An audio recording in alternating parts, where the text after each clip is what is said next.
Welcome to this morning's calf check. It looks like everybody is here and accounted for, and we still just got the one little guy. But the good news is, as I drive around out here, they're not swarming my truck looking for a bale of hay. So I think that means that the grass has finally caught up to them. And I'm sure in about 2 weeks it'll get away from them, because that's just kind of how this place grazes. We do have a new addition over here that you guys haven't seen yet. This calf was actually born yesterday, so I already knew about it. And this is one that I do still need to get a tag on. I tried to get a tag on it yesterday, and the mother just absolutely was not allowing me to do that. The mother is number 20, a cow that's never been a huge fan of me, and she just never gets more than like 10 feet away from that calf.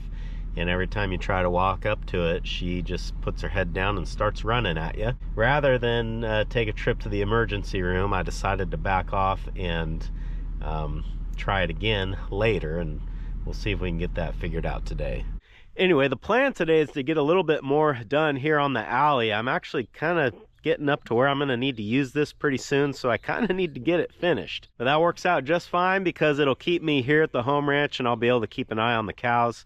And if I can get an opportunity to get a tag in that calf, then I'll jump on it. That's what's going on today on Farmertylerranch.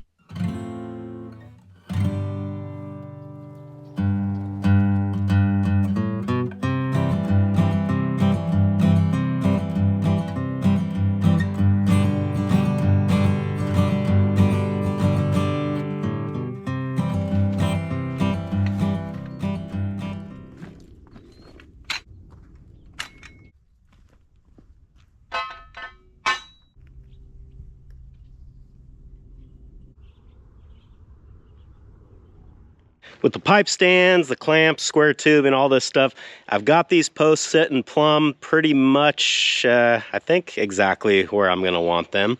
And it's going to be exactly where I want them, because the next step is to put concrete in the hole.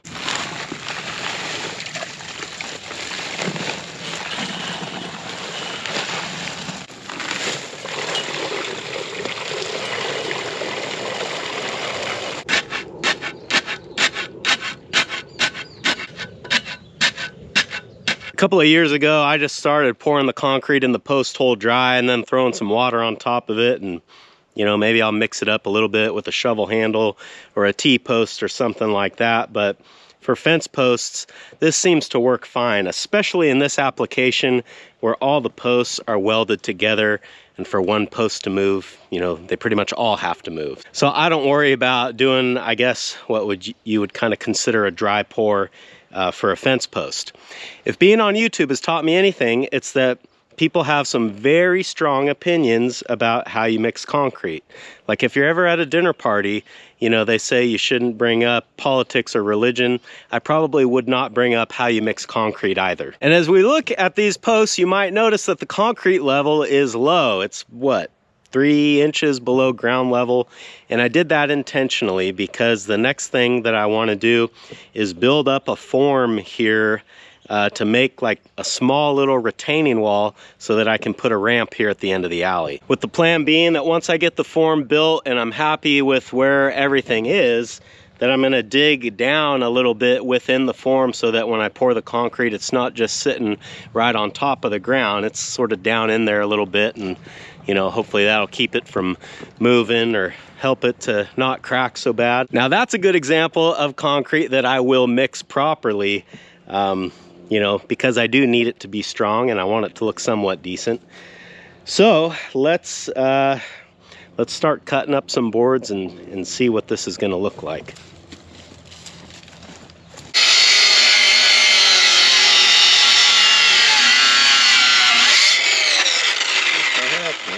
I thought this blade was good.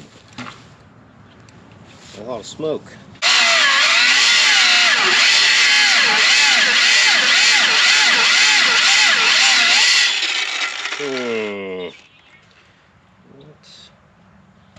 What did I do to this to screw it up so bad? Good Lord. I went back to the shop to get a new blade for the saw, and when I was changing it, I noticed that I had this red blade on here backwards, and I think the last thing that I tried to cut with this saw was sheet aluminum, And I've heard that if you put your blade on backwards, you can just cut it with a circular saw like this. I didn't find that to be the case. It wouldn't cut through it, but apparently I never put the blade back. So I've got the blade going the right way. Let's see if this actually works this time.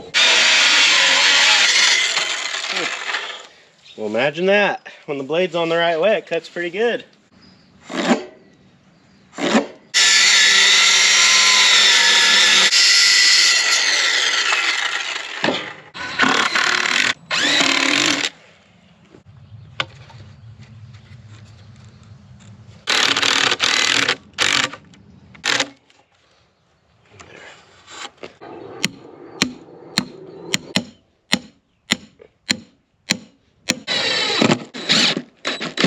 I've got the outside of the form done now, and I'm kind of holding off to do the inside until I dig this out a little bit. I guess the most difficult consideration with this was, do I square the ramp up to the alley or do I square it up to the last two posts? Because what I've done here intentionally is I've made this post stick out just a little bit further than the inside post. That'll just make the angle that I need the trailer to be on a lot easier to hit, which is going to be nice. And it was one of the things that I wanted to address with the new alleyway, because as you may or may not remember, with the old one, I had to jackknife the trailer so hard to get it to line up here that, you know, when you pull away, you're just like putting kind of weird forces on your trailer axles and tires, which I'm sure is fine, but you know, if you can back up and it's a more straight shot, then why wouldn't you just do that? So the ramp is going to be squared up to the last two posts, which really the main thing, or like the main consideration here, is just that when the concrete form is done, you just want to be sure that the cow couldn't like get their foot in between the fence rails and the outside of the concrete, which I don't see how that'll be possible. So let me just go ahead and dig this out a little bit. We'll make the inner form, and then I need to calculate how much or how many cubic inches of concrete I'm gonna need, and then cross my fingers and hope that I have enough sitting here and I don't have to go get more.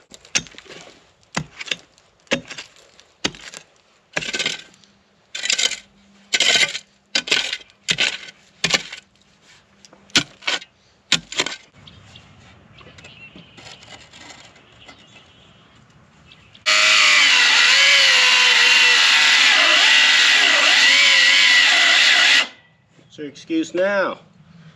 Battery.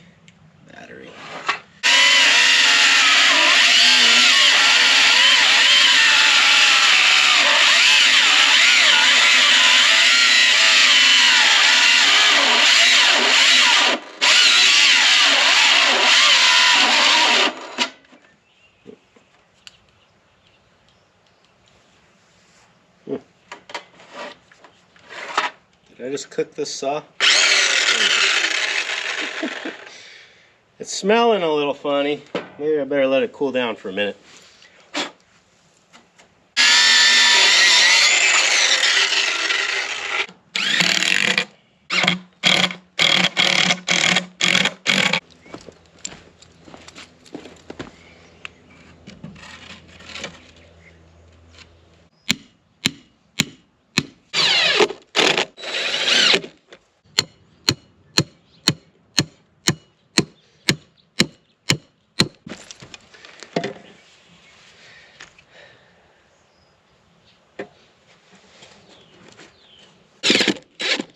Well, there you have it. Pretty nice looking form, I think. I've got it dug down a little bit lower here on the ends so that it's not breaking off there.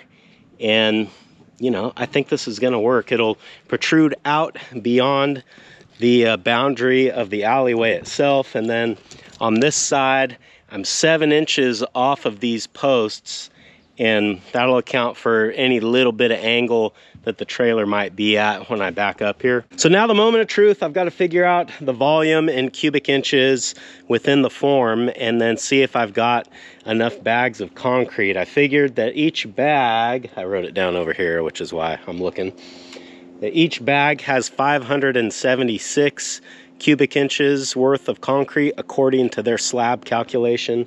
So we'll run the numbers here and see where we're at. Easiest way to do it is to just break this up into you know, several different pieces and then add those numbers together. So the width, we're about 7 inches. The height is about 8 inches. And then the length of the whole thing should be 46. So 7 times 8 is 56 times 46. So we've got 2,576 cubic inches up front. Now we got 7 by 8.5 by 20. To get the volume down here on the angled part, well, there's 2 things you could do. You could take your measurements as if this was a cube and divide it in 2, and that would give you a volume measurement for this side.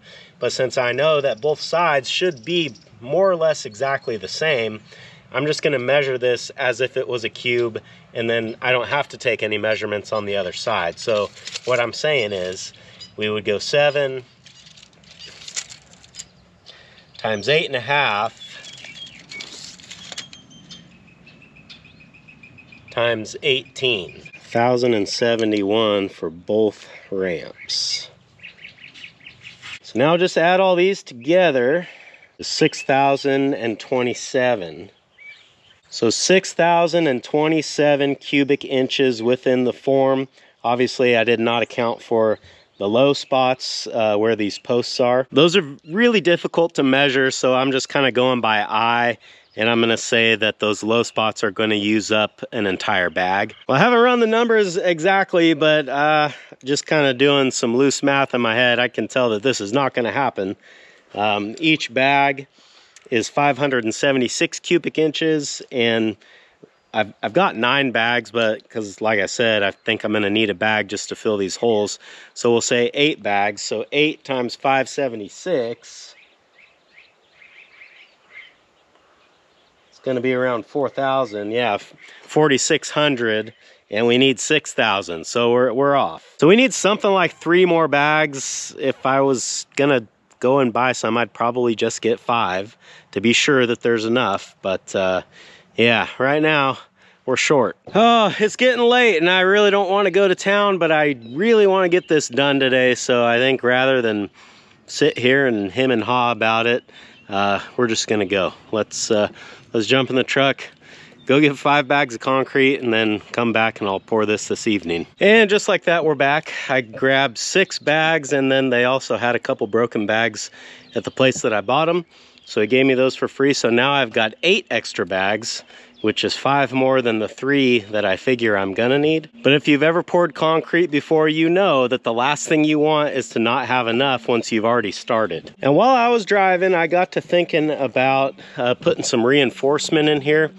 For most of this, I don't really think that it's necessary, but I definitely want to put some right here in between the post and the form board, you know, where it's going to be at its thinnest and therefore weakest spot. So I thought, well, I better put some reinforcement there, and if I'm going to put it there, then I may as well just go around the corner to strengthen that. And if I'm going to do that, I may as well tie those together so that I don't have a weak spot here in the middle. And if I'm gonna do all that, then I may as well just do the whole thing. So let's do it. And I'm not doing anything major here, just an old cattle panel that I'm done using.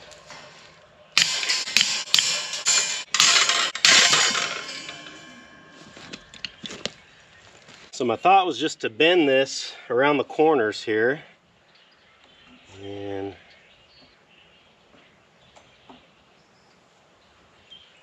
I'll bend that one about there. Have I showed you my new bender yet?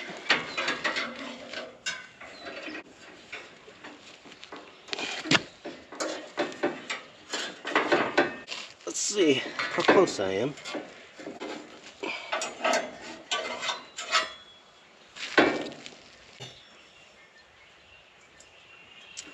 Well, how about that? Looks pretty good, actually. My thought was I could just stab this into the ground and it would hold itself, but it doesn't really seem to be working that way. So we'll do the next best thing.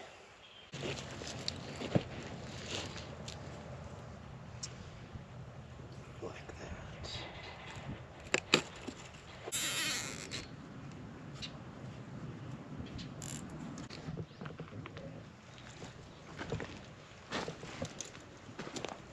It's a bit much, I grant you, but hey, if it cracks now, at least I know that I tried to do everything I could to prevent it. I just saw number 20 come up here in the corral to get a drink, so I think now's my chance. I got that gate shut, so now I just need to figure out where that calf is sleeping.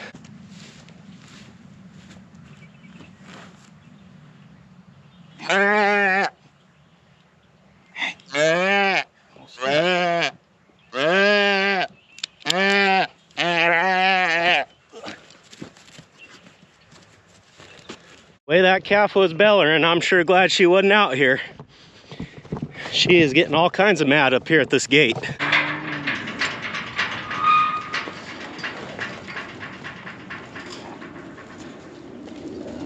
Well, I'm certainly glad to have that done, and it really didn't end up being that hard, but isn't that just kind of the way it goes sometimes? Anyway, I think I've got everything ready to go here. I am going to come back this evening after dinner, and we'll see if we can get this poured. Back here at the ranch, let's do it.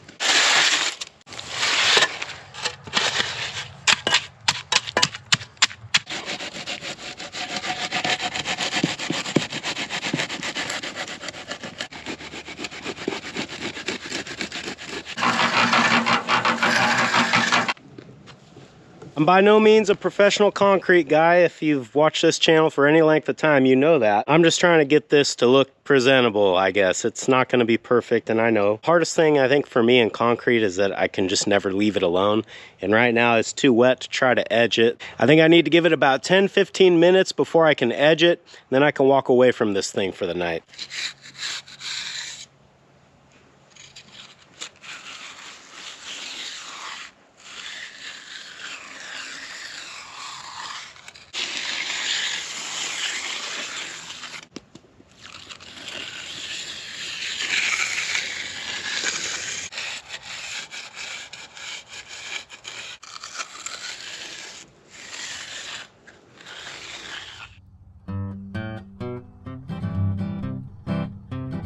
Well, it's not perfect, but I do believe I have reached the point where if I keep messing with it, I'm only going to make it worse. I think this is about as good as I can do it. Well, we'll let this sit for a few days, and then we can pull the forms off, and then I can go ahead and finish welding the rest of the pipe in here, and then I think this project will be pretty much done. But as you might imagine, that's going to have to wait for another video.